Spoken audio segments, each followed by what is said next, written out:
Hi, this time I want to show you an everyday blending job using Standoblue base coat and Standoblue colour blend. The gun I'm using is a 1.2, just like in the other videos that you will have seen previously. I'll be using 2 cups to do the job. First one with the blender, second one with the ready for use base coat. In this case I'm using the standard blender and I've adjusted my base coat to have the same speed. We do of course have slower versions should the climate dictate it. Firstly, I'm going to spray the blender to the blend panels, here and here. Now at this point I have some choices to make with the blender. What I can do is I can either apply it to the full panel, or like on the door here, where I have quite some room to make the blend, I can stop the blender short. The blender itself is applied in 1 closed coat, or if you prefer you can do it in 2 lighter or medium coats. Having applied the blender, I'll change the pot on the gun, get my colour, and the idea is then that I take my colour and I spray to the widest area first, using almost like a light effect coat to create the blend here, before repeating the same process here to make my blend, before finalising the job with 1.5 coats in the middle. 2 key points. One is, don't go beyond the blend area that you've already created, and 2, it's essential that you make sure that you close the texture between the blender and the base coat to give you a nice uniform feel.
Let's take a look at the base coat now then before we flash it off in readiness for clear.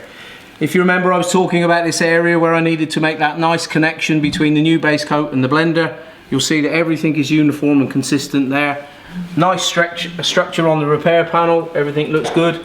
Coming down into the second blend panel, you recall I came out here again. I don't see any issues with mottling, clouding, no sign of any halo, so I'm quite happy with that. I'm going to flash it off now, ready for clear coat. Here's the base coat then, just after flash. Let's take a quick look at a couple of things before I apply the clear. You remember in the wet condition I was showing you this area where I spoke about this connection between the base coat and the blender to make sure that everything was uniform and consistent.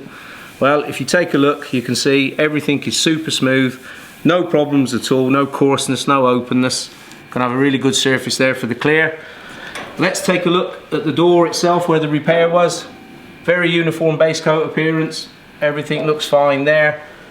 Coming to the final blend panel, blending area here. Again, the use of the blender really helping me to get this uniformity and consistency, over which I know when I apply the clear coat I'm going to have no wetting problems, no dieback, and I'll get really good gloss from the gun. That's the bake cycle complete. Time to remove the masking, refit the door handles, take the car outside for a final look.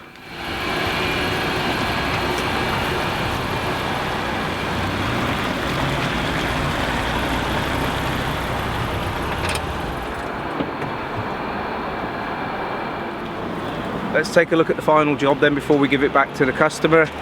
As you can see, looking closely, good blend, no halo, no sign of any clouding or mottling, nothing to be unhappy about there. Very good mottling control, effect orientation on the door, perfect hiding in 1.5 coats.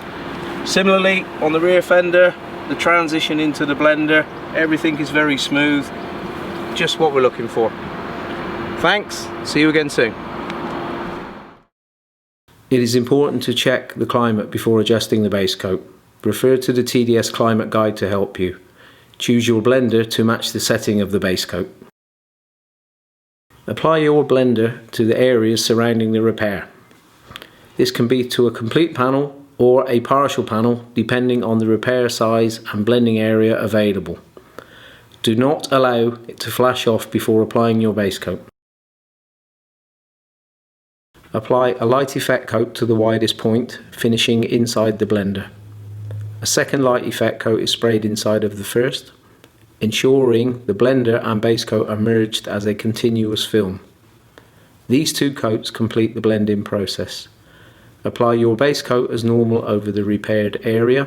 Do not go beyond the blend-in areas which you created at the beginning.